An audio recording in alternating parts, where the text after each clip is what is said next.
Daniel tapped his knife against his champagne glass while our anniversary dessert melted between us. "To our future," he said, smiling around the private dining room as if he had invited witnesses instead of family, and to being mature enough to recognize when life changes. His mother lifted her glass first. Daniel looked at me. "Celeste is replacing you as beneficiary on my life insurance policy." The room went quiet except for the hiss of butter from the open kitchen. He added, "Her name has already been submitted." Lorraine touched her champagne to his. "It's practical, Mara. Celeste is invested in what Daniel is building. I had owned that policy for 11 years. At 3:14 that afternoon, while I was choosing earrings for this dinner, the insurer had called to ask if I had authorized a woman using my name and a different email address to change its beneficiary. I looked at my husband's pleased, almost relieved face and wondered how long he had been waiting to tell me I no longer belonged in the future I was paying for. Daniel's sister, Renee, set down her fork. Her husband, Cal, developed an intense interest in the coffee menu. The waiter arrived carrying a silver pot. He took one look at the table and backed away so smoothly I almost admired him. "Did you submit it yourself?" I asked. Daniel's smile tightened. He had expected tears, possibly anger. My question seemed to inconvenience him. "Celeste helped with the forms. She understands these things." Celeste is a marketing consultant. She manages complex contracts every day. She designs product launches. Lorraine gave me the look she usually reserved for servers who told her substitutions cost extra. "Must we interrogate him during his toast?" "It's an unusual toast," Renee said. Daniel ignored her. "The studio's entering a different stage. Celeste is essential to its growth, and if something happens to me, she needs the resources to preserve what we're creating." "The death benefit is $750,000, I said. "How much preserving does custom glass require?" Cal coughed into his napkin. It might have been a laugh. Daniel leaned closer. "This is exactly why I wanted to discuss it in a calm setting. You didn't discuss it. You announced it after submitting paperwork. You make everything sound hostile." Lorraine patted his forearm. "Your father and I changed beneficiaries as circumstances changed." "Your father made you beneficiary after he married you," Renee said. "That was different." "It usually is when you tell it." Daniel's hand closed around the stem of his glass. "Mara, Celeste has taken a real financial risk by tying her career to the studio." I looked down at the dessert the restaurant had made for us. 2 dark chocolate domes joined by a spun sugar bridge. The bridge had begun sagging from the heat.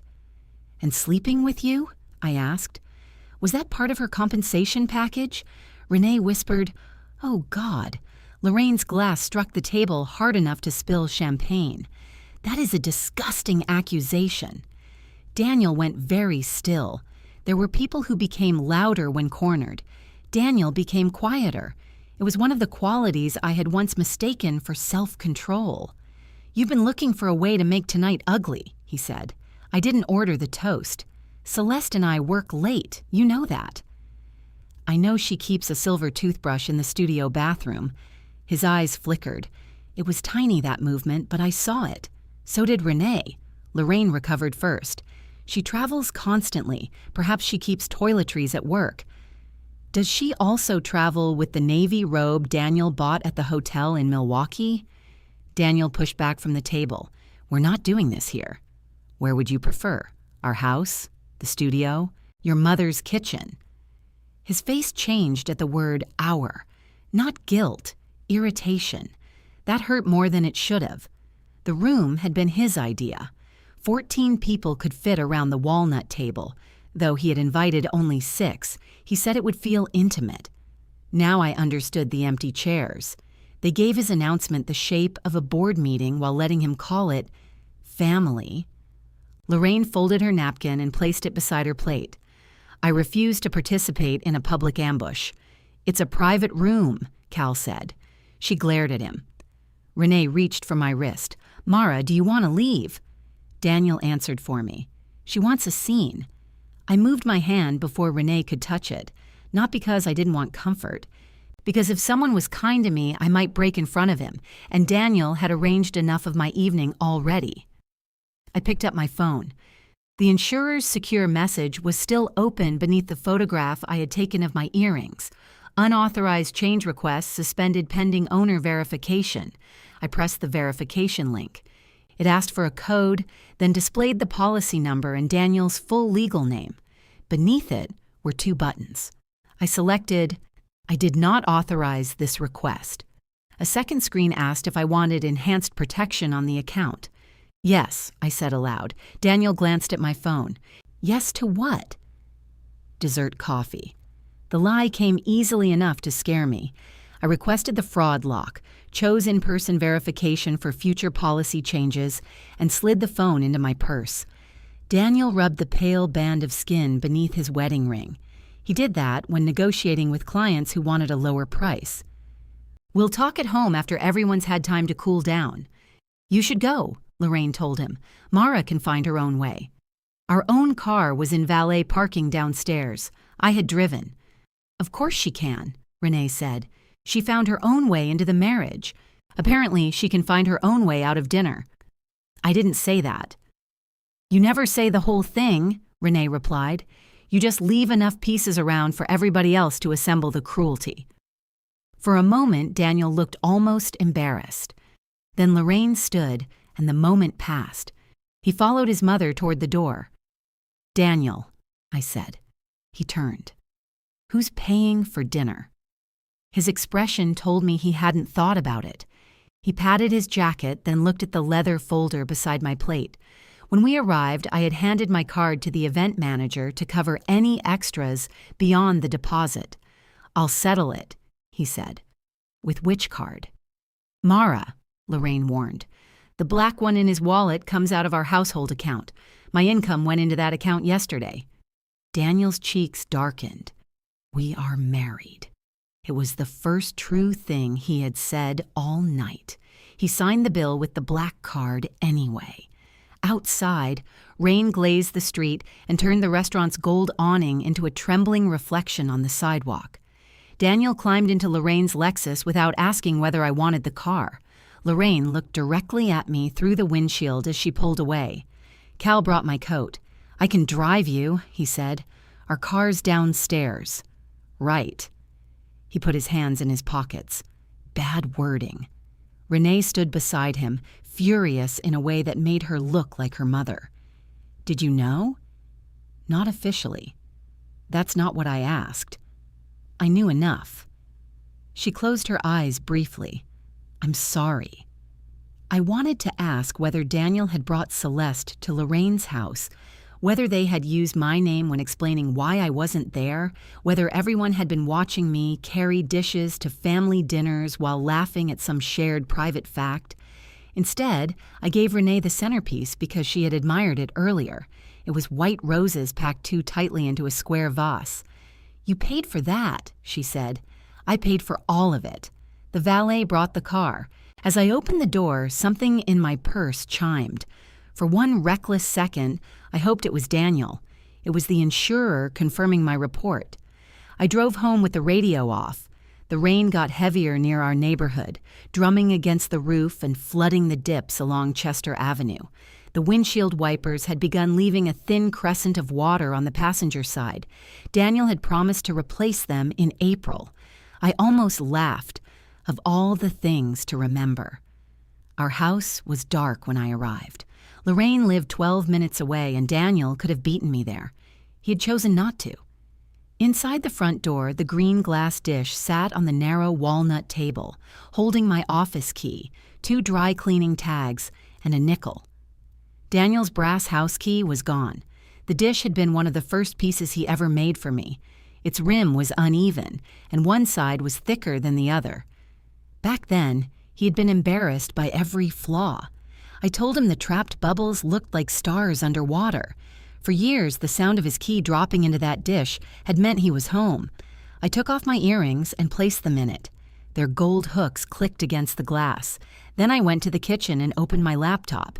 The policy documents were exactly where I had left them in the encrypted folder with the mortgage papers. I had purchased the coverage when Daniel quit his job at Bellman Architectural and rented the first studio space. His income vanished overnight, but the mortgage did not. Neither did the electric bill, the car payment, or his certainty that success required expensive tools. He had hated the medical exam. "If I die, sell the furnaces," he'd joked while the nurse packed her blood pressure cuff. "If you die, I'll melt you into a vase. That's why I married you. Sentimental." I remembered us laughing on the old kitchen floor because we hadn't yet bought chairs. I remembered him signing the insured person consent while I signed as owner and primary beneficiary. Mara Ellis then. Not yet Mara Voss. The premium had come from my checking account ever since. The ownership page had 4 sentences. I read them 3 times. At 11:20, the garage door opened. Daniel came in through the kitchen, damp at the shoulders. He put his phone on the counter but kept his keys in his hand. "Mom wanted me to stay over," he said. "How heroic of you to resist." He sighed. "Can we keep this within the boundaries of a conversation?" "Did Celeste sign my name?" His gaze shifted to the laptop. "She prepared the request." "That wasn't my question. I don't know exactly how the platform populated it. My signature was copied onto a form. An email account was opened in my name." Now he looked at me. "Why would the company tell you that?" "Because I own the policy." The kitchen seemed to shrink around us. Daniel pulled out a chair but didn't sit. "I'm the insured. You're the body. I'm the owner." That's a grotesque way to put it. It's insurance. The entire product is a polite financial conversation about your corpse. Under other circumstances, he would have laughed. I saw the impulse arrive and get strangled by caution. He set his keys on the counter. "I believed we owned it together." "You never asked." "You handled the paperwork." "I handled the premiums." "We had joint finances." "My checking account was never joint. But the money supported our marriage. It also supported your mistress's application to collect $750,000 if you die. She is not my mistress." "Then you should be furious that she forged my authorization." Daniel walked to the sink and looked out at the rain. In the black window, I could see his face more clearly than if he had turned toward me. "Celeste said the owner designation was probably an old technicality," he said. "She thought the insured had amendment rights. Celeste works with contracts, marketing contracts. 10 minutes ago, you said she managed complex contracts every day. You're twisting everything." "No, Daniel, I'm remembering it." He turned then. "What did you tell the company?" "That I didn't authorize the change. You could have spoken to me first." "The company did. Apparently someone answered as me." His mouth opened, then closed. There it was, the first clean fear of the evening. He sat across from me. "We need to be careful. Accusations like this can have serious consequences." "For whom?" "For everyone. The studio has insurance through the same brokerage." That explained more than his fear did. "You used the studio address," I said. "It was on the form." "And my fake email?" "I haven't seen the full submission." "The insurer has." He pressed his palms flat against the table. The left one carried a white scar from the studio's first furnace. I had driven him to urgent care with his hand wrapped in one of my bath towels. For months afterward, I opened every jar in the house. "Please don't escalate this until I talk to Celeste." A small, ugly laugh escaped me. "You announced my replacement to your family, but you'd like to consult her before I react." "That's not what I meant." "Then surprise me." "What did you mean?" He looked exhausted suddenly, which felt like another theft. I was the one who had been ambushed over melting chocolate. I was the one whose name had been used. Yet he sat beneath the kitchen light as if my pain were weather he had been forced to drive through. "My life has become bigger than this house," he said quietly. "The studio is finally becoming what I knew it could be. Celeste understands that world. She understands what it requires. And I don't? You understand costs, risks, reasons to wait. I understand the mortgage company doesn't accept artistic momentum. There, that. Every dream becomes an invoice with you." I stared at him. For 11 years, I had translated his dream into paid bills. Somehow, he had come to resent me for knowing the language. His phone lit on the counter. Celeste. Did she believe it was already finalized? Daniel reached for the phone, but I was closer. I didn't pick it up. I didn't need to. He turned the screen face down. Rain ticked against the window. The refrigerator hummed. Somewhere in the living room, the old clock Lorraine had given us struck midnight, one thin chime after another. Our anniversary was over. "Let me see the messages," I said. "No." The speed of his answer settled something inside me. He grabbed his keys and headed for the hall. "Where are you going?" "To the studio." "At midnight? I can't talk to you like this." He opened the front door and cold, damp air moved through the house. "Daniel." He paused without looking back. "Did your mother know Celeste had submitted my name?" His shoulders shifted beneath his wet jacket. "My mother understands that sometimes a wife has to support what's best for her husband." Then he left. A moment later, his key struck the green glass dish. He had dropped it automatically on his way out. I stood listening to his car reverse from the driveway. When the taillights disappeared through the rain, I picked up the brass key. Beneath it, caught in the thick green glass, my earrings looked warped and distant. My phone rang at 8 the next morning. The number belonged to the Insurer's Special Investigations Unit. The woman introduced herself as Andrea Shaw and asked whether I was somewhere I could speak privately. "I am now." "We preserved the original submission," she said. "Before we proceed, I need to confirm one detail. Do you know a Celeste Rowan?" "Yes." "And did you give Ms. Rowan a key, password, or permission to access documents inside your home?" I looked toward the green dish by the door. There should have been 3 brass house keys in our marriage. Mine, Daniel's, and the spare Lorraine had carried for years.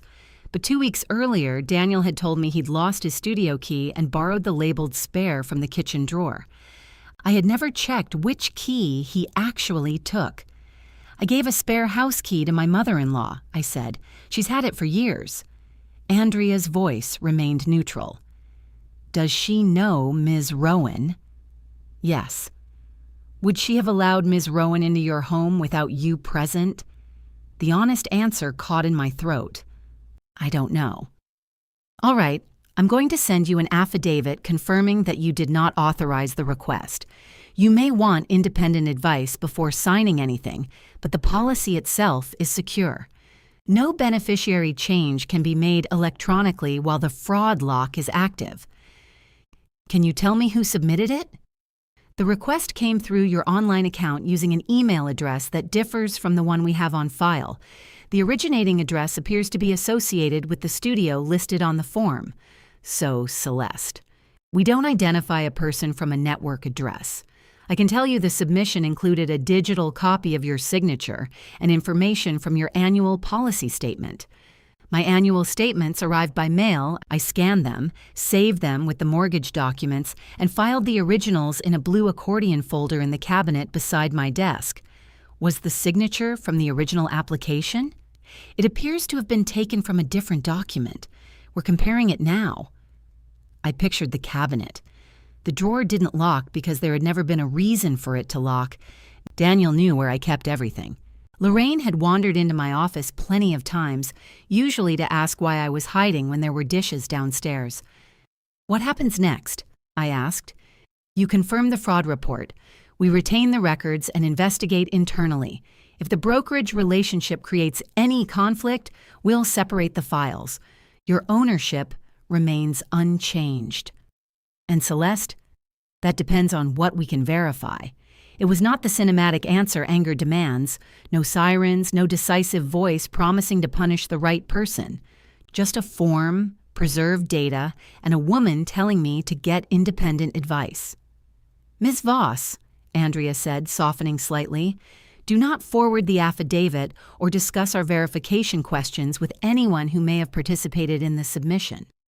My husband asked me not to escalate until he speaks to Celeste." A pause.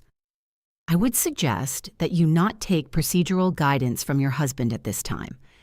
That was as close as she came to having an opinion. After we hung up, I went to my office. The blue folder was in the cabinet.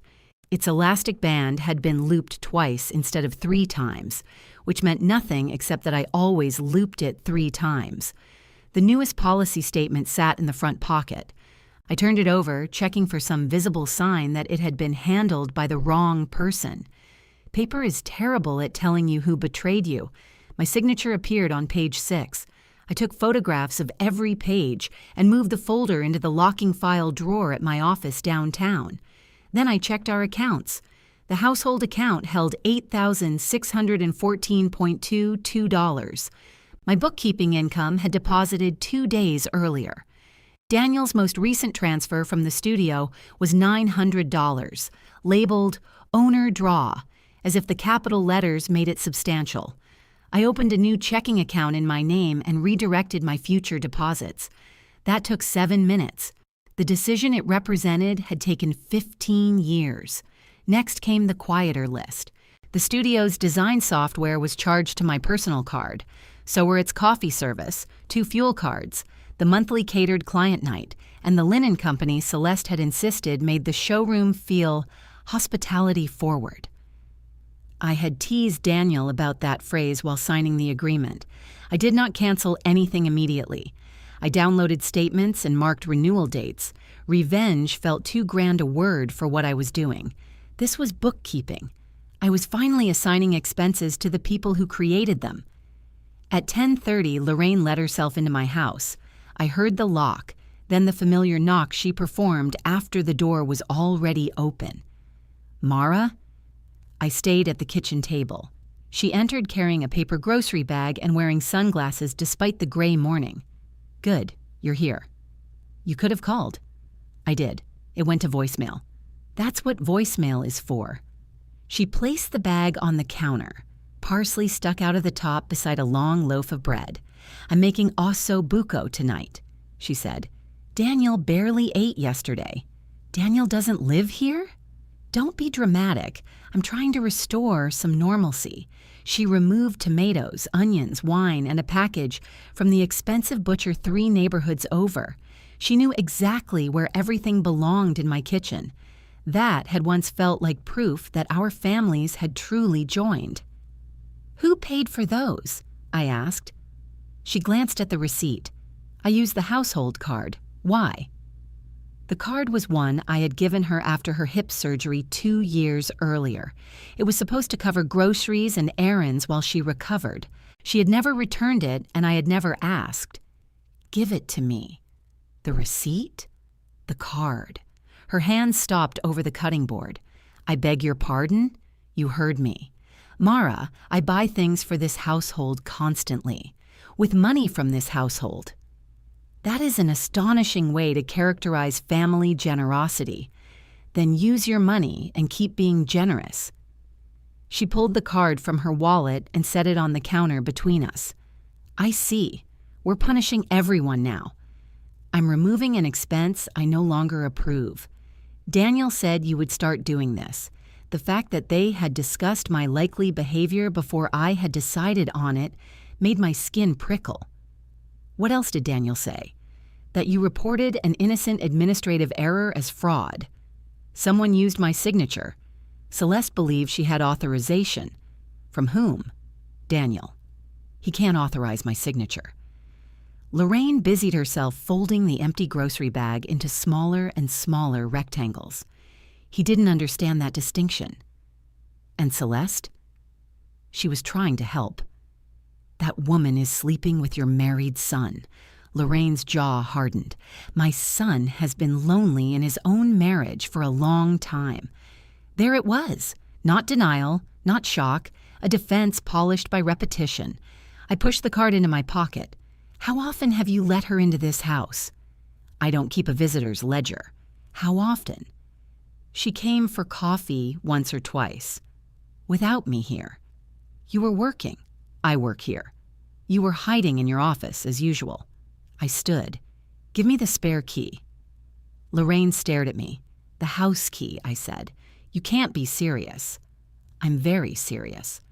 That key is for emergencies.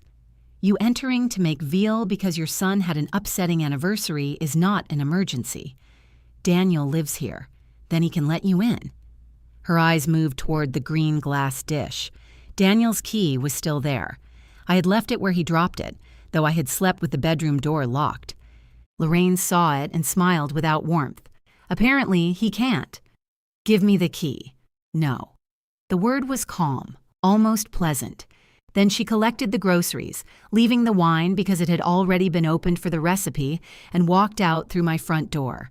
I called a locksmith before her Lexus cleared the driveway. He arrived at 1. His name was Gus. He had a sun-faded tattoo of a sailboat on his forearm, and he talked cheerfully about deadbolts while dismantling the physical terms of my marriage. "3 copies?" he asked. "1. Most people take 2. 1 is good." He handed me the new brass key. It was brighter and lighter than the old ones. When I dropped it into the green dish, the sound seemed too sharp for the quiet house. At 1:46, my phone began vibrating across the table.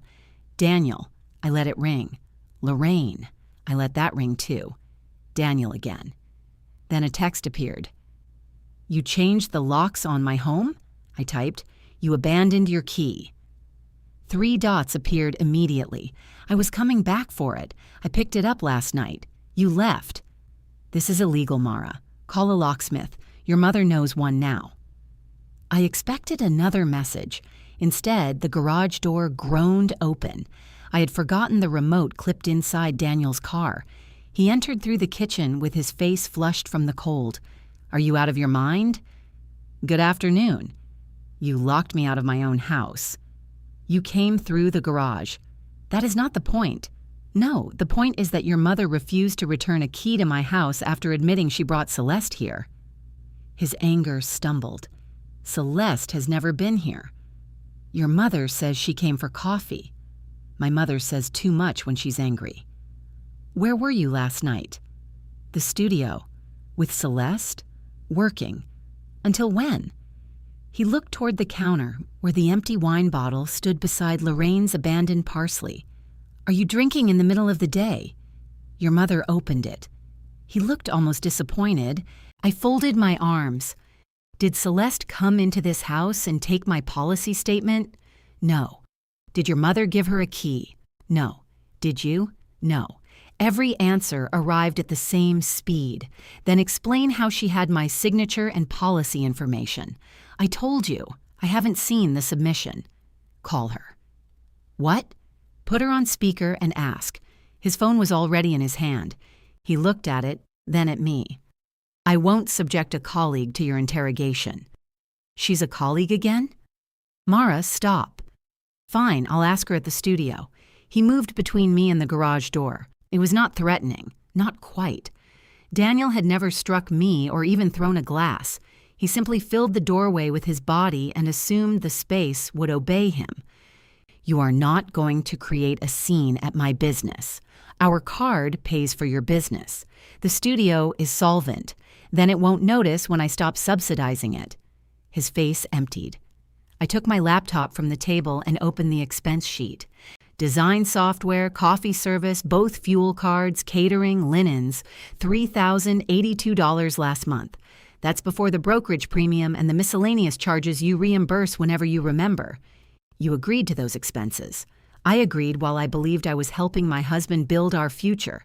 Last night, you clarified whose future it is. You can't shut down operations because you're jealous. I'm not shutting down anything. I'm declining to buy it. The software renewal is next week. Then the studio should update its payment method.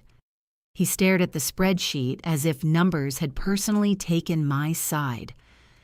"We need time to reorganize." "You had time to reorganize my life insurance policy." "That was not." He stopped, ran both hands through his hair, and started again. "Give me 30 days. You have until each renewal date, which means 5 days for the client event. 4. His phone vibrated. Celeste's name flashed on the screen. Neither of us moved. The second vibration came with a message preview. Need to know if Lorraine still has access. Daniel turned the phone over. Something in me went cold and quiet. Access to what? I asked. She's talking about the studio. Why would Celeste ask whether your mother can enter your studio? Because Mom has a key. So does Celeste. She works there. And after hours? When necessary. I remembered the spare key from the kitchen drawer. Daniel said he had lost his studio key. He had borrowed one from home. I walked past him into the garage and opened the cabinet, where we kept batteries, picture hooks, and the extra remotes. The labeled key hooks were mounted inside the door. House spare was empty. Studio spare still held its key. Daniel stood behind me. "You didn't lose your studio key," I said. He said nothing. "You took the house spare." I must have grabbed the wrong one. For 2 weeks, I didn't notice. The house key had a round head. The studio key was square and stamped Voss glass. He could have identified the difference in the dark. "Who has it?" His silence answered. I went back inside, took his old key from the green dish, and placed it in his palm. "It doesn't work anymore," I said. "You can keep it." He closed his fist around it. For a second, his face looked less angry than wounded. It almost worked on me. Then his phone lit again. Celeste was calling. He walked into the garage to answer. I stood beside the green glass dish, listening to the muted shape of his voice through the door. He spoke gently to her, patiently, the way he used to speak to me when we had no chairs and every bill was a problem we would solve together.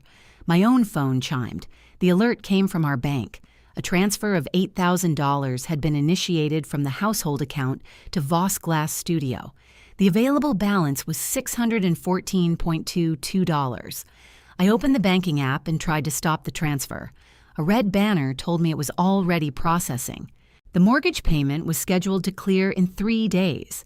I went into the garage. Daniel stood beside his car with the phone pressed to his ear. "Put it back." He looked at me, then turned away. "I'll call you later," he told Celeste. "The $8,000. Put it back. We need it for payroll. That account pays the mortgage. The studio will reimburse us after the launch. You transferred nearly everything. It's a joint account. So was the future, according to you. Apparently, labels are flexible." He pocketed his phone. "If I miss payroll, 4 people don't get paid because you decided to cancel necessary services without warning. I haven't canceled anything yet. You threatened to. I gave you notice. 4 days isn't notice. It was enough notice to replace me on an insurance policy." His face hardened. "This has nothing to do with the policy now. It has everything to do with the policy. I am trying to keep a business operating while you burn down our finances because I hurt your feelings." The sentence was so polished, I knew he had already said it to someone else. My feelings didn't initiate that transfer. "You've paid the mortgage from your own account before. Years ago, when the studio was new and we agreed to it. We're married, Mara. You don't get to declare that every shared dollar belongs to you because you're angry." He was legally right about the account, which made the theft feel more intimate, not less. I had put the money where he could reach it because I trusted him. He had waited until I withdrew future access, then grabbed what remained. "Put half back," I said, "now." "I can't or won't. The payroll file has already been submitted." I stepped closer. "You transferred it 6 minutes ago.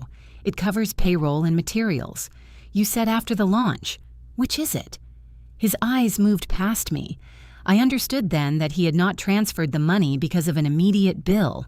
He had done it because he realized the supply was ending. "Leave," I said. He opened his car door. "Daniel."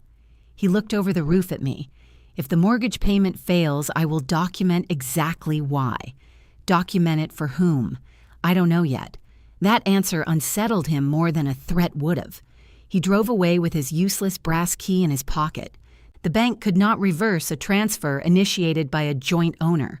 The representative offered to place an alert on future transactions, then gently pointed out that alerts occurred after money moved.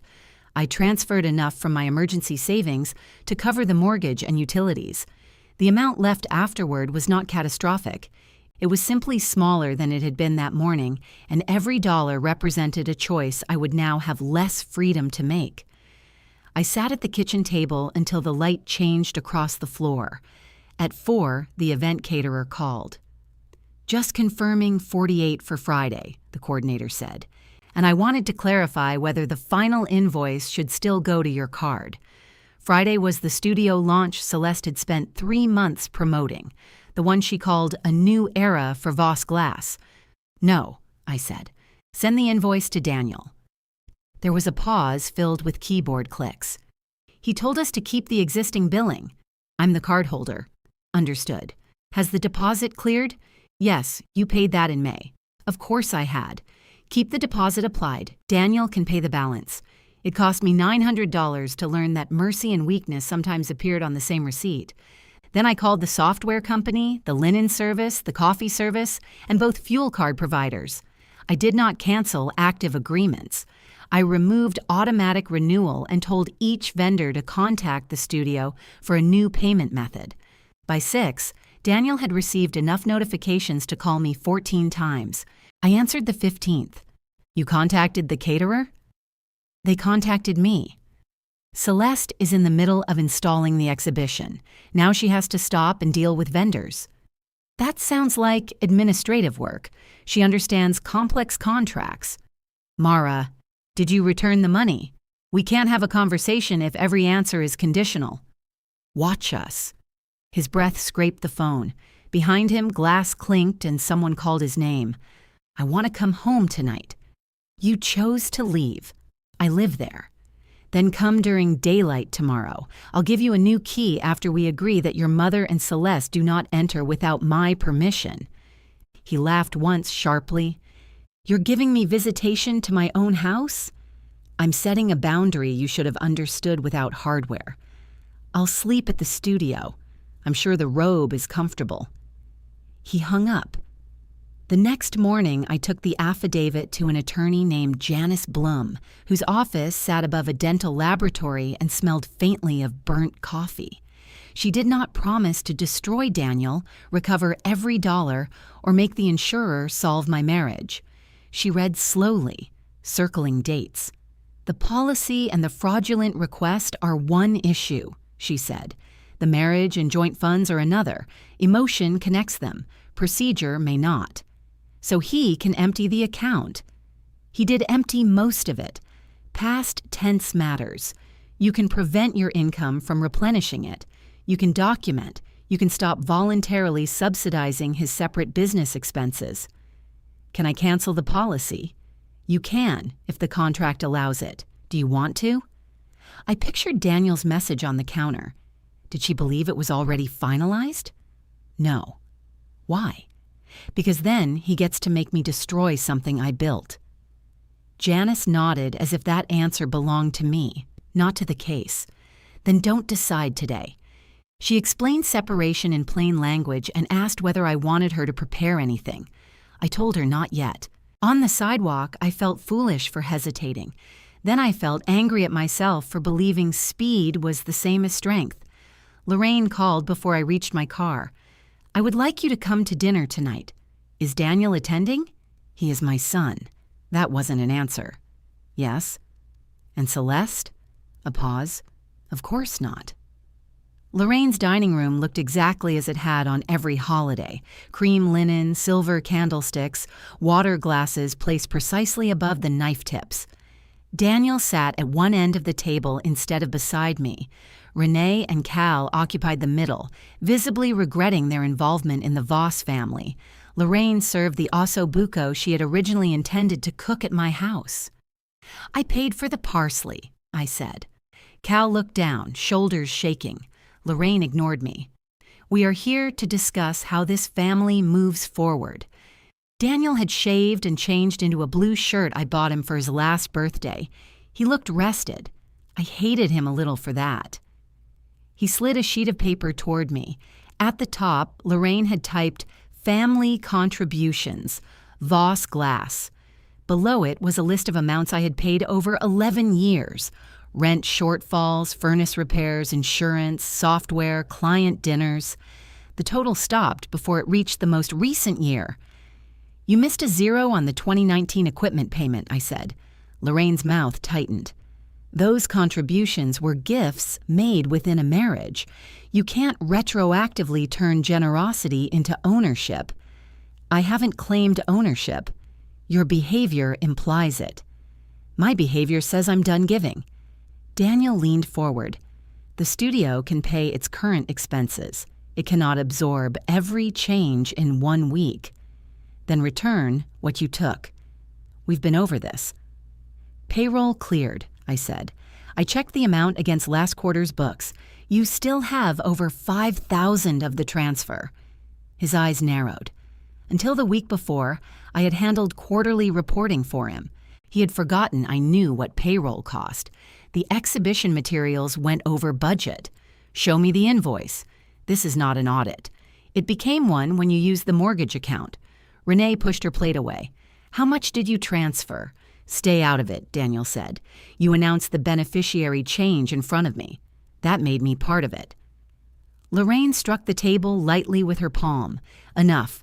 Mara, if you restore the studio payment methods for 30 days, Daniel will return $2,000 immediately, and the rest after Friday's launch. $3,000 now. $2,500, Daniel said. 3, and I won't interfere with contracts already paid through Friday. Nothing renews on my card. Lorraine looked at him. He gave a tiny nod. Agreed, she said. And my house key.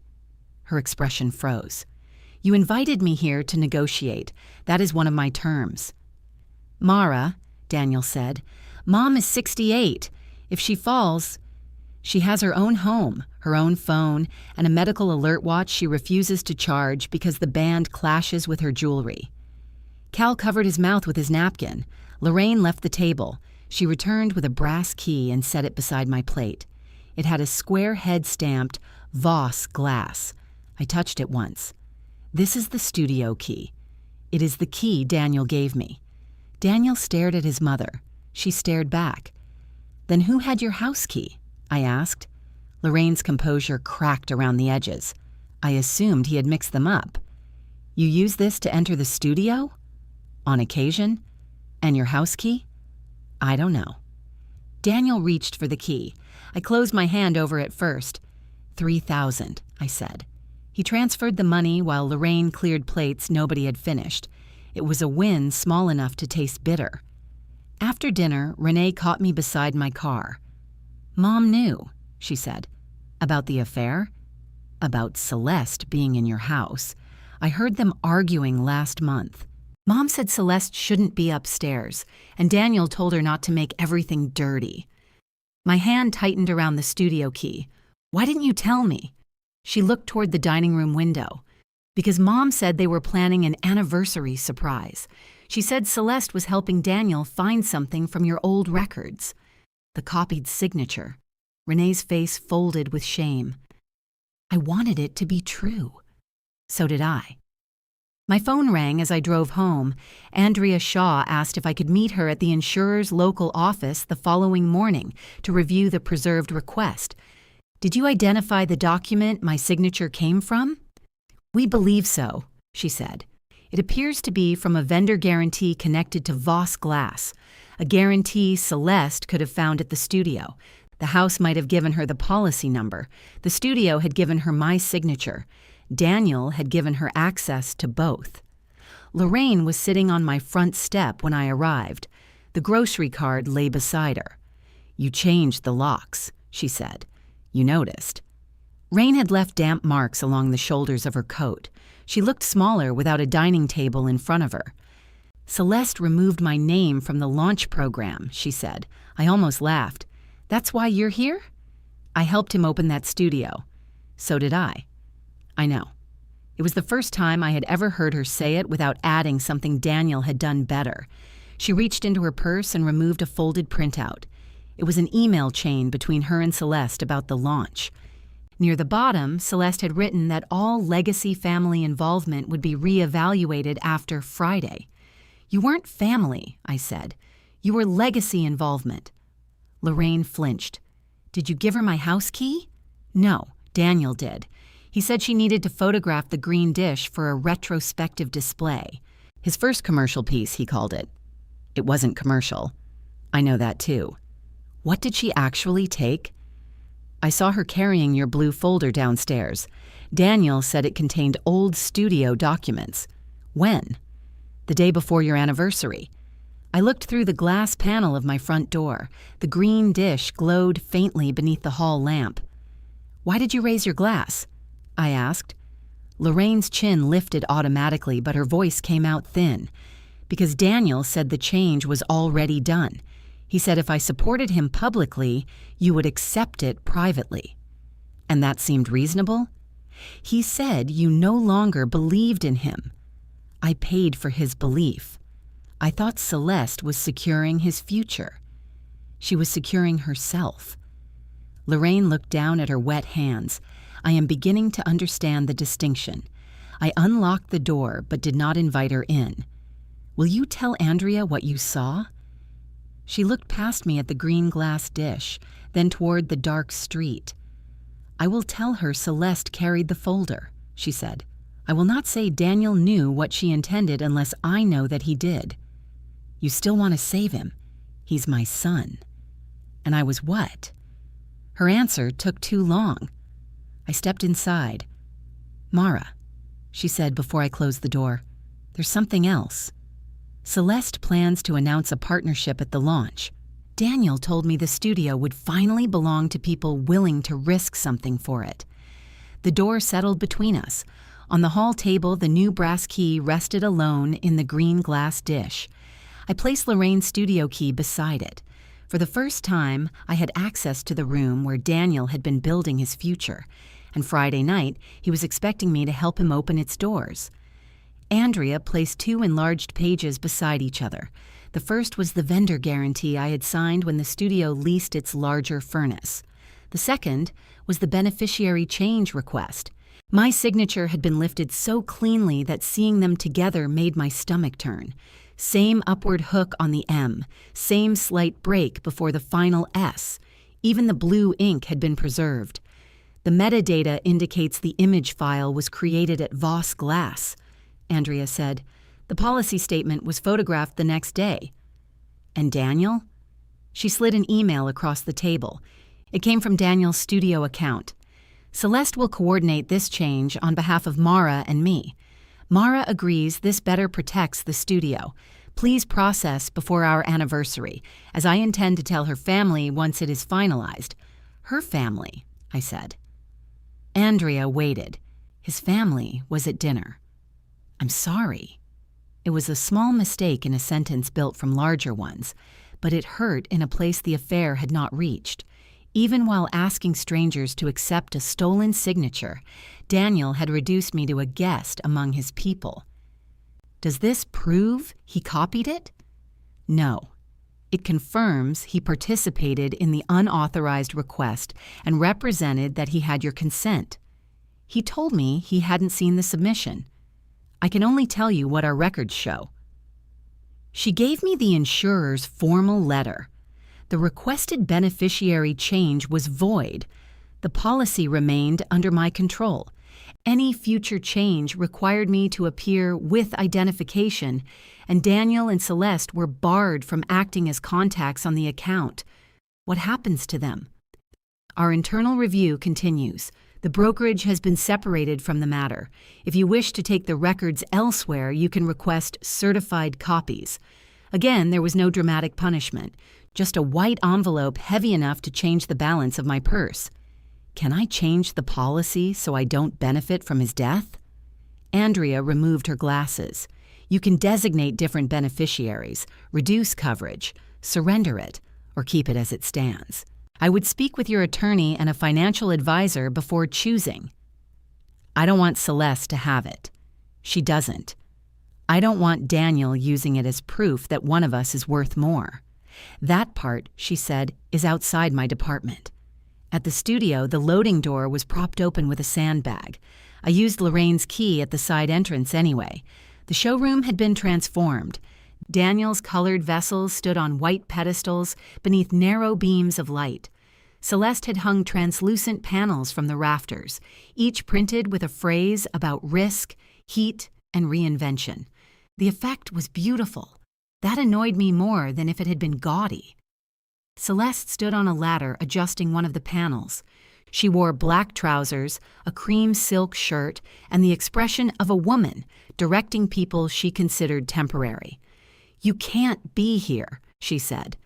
My key disagreed. "That belongs to Lorraine. It belongs to the studio." Lorraine returned it. She climbed down.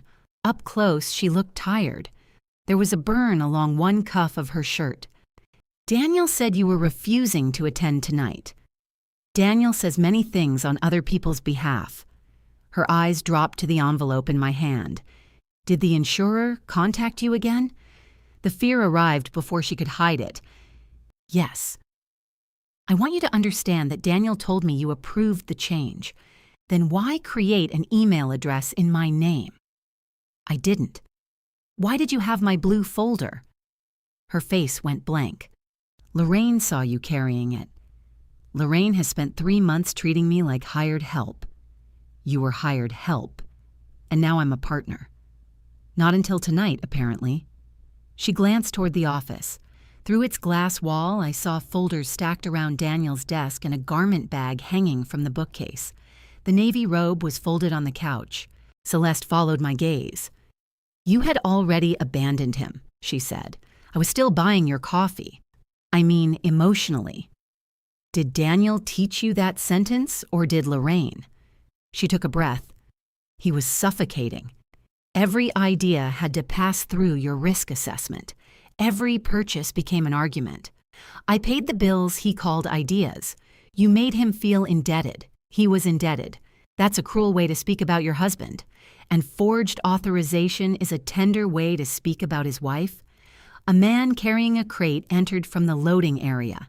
Celeste stepped aside, lowering her voice.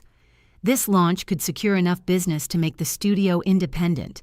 If you destroy tonight, you prove everything Daniel said about you." "I'm not destroying it." "You pulled the vendor cards. I stopped volunteering mine. There is no meaningful difference this week. There is to the person paying." She looked at me with naked dislike. It was almost refreshing. "Daniel offered me equity," she said. "I'm not going anywhere. Then you should ask to see the current accounts before you accept." Her eyes shifted again. That was all I needed. Daniel had offered her a future using the same method he used with me. Show the light coming through the glass. Keep the furnace invoice out of sight. I left before he arrived. At home, I sat beside Janice while she prepared a notice ending my bookkeeping services and withdrawing my personal guarantees wherever the contracts allowed. Some obligations could end immediately. Others required 30 days. One equipment lease would remain tangled with us until separation terms were negotiated. "You won't get a clean cut tonight," Janice warned. "I know. You may not get one this year. I know that too." I signed. Afterward, I met with the advisor Andrea recommended. We reduced the policy enough that it no longer served as capital for Daniel's imagined empire. I retained ownership temporarily, with the beneficiary designation redirected to cover the mortgage balance and other documented joint obligations while our separation was resolved. Any remaining benefit would go where I chose after the divorce. Daniel would still be insured. Neither woman in his life would be rewarded for winning him. The launch began at 7. Guests moved through the showroom carrying wine in stemless glasses. The caterer had been paid. Daniel must have used part of the money he refused to return. Celeste stood near the largest installation, greeting people with one hand resting lightly against his back. Daniel saw me and smiled with such relief that for 1 second I hated how much I still loved his face. "You came." I said I wouldn't interfere with tonight. He reached for my arm. I moved before he touched me. "The client list is at the front," he said. "Tina's overwhelmed and 2 invoices need correcting before the partnership announcement." There it was, not an apology, a work assignment. "I'm not handling the desk." "Mara, please, we can talk after. We're talking now." I handed him Janice's notice and the insurer's letter. He read the first page quickly, the second took longer. Around us, the room glowed blue and amber. People laughed near the wine table. A server walked past carrying spoons topped with something pink. "This says participated," Daniel murmured. "Yes. It doesn't say I forged anything. I didn't say it did. Celeste told me the owner issue was a technicality. You told the insurer I consented. I believed you would."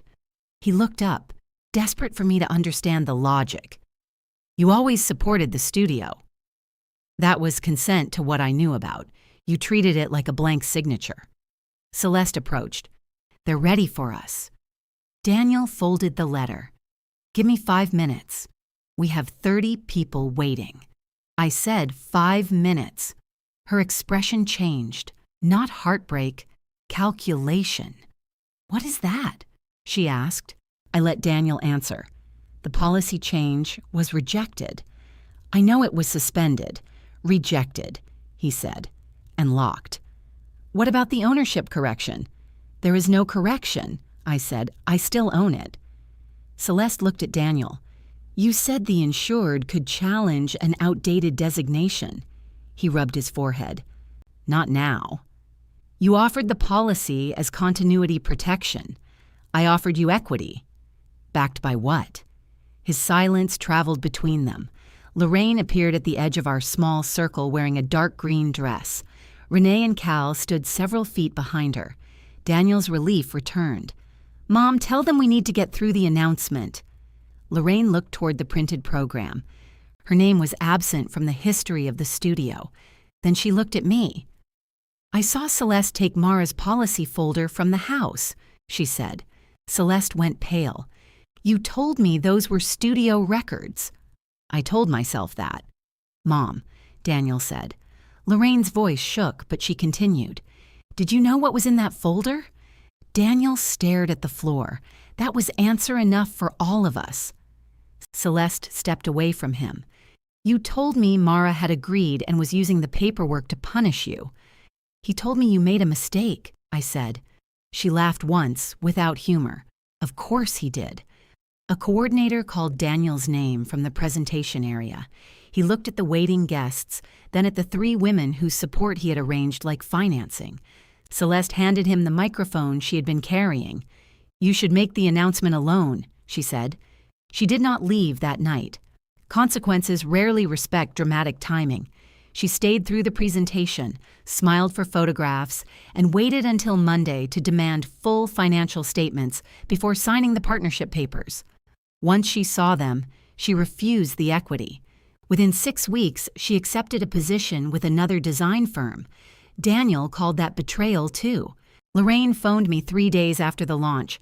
"He won't answer me," she said. "He's embarrassed." "He may lose the studio."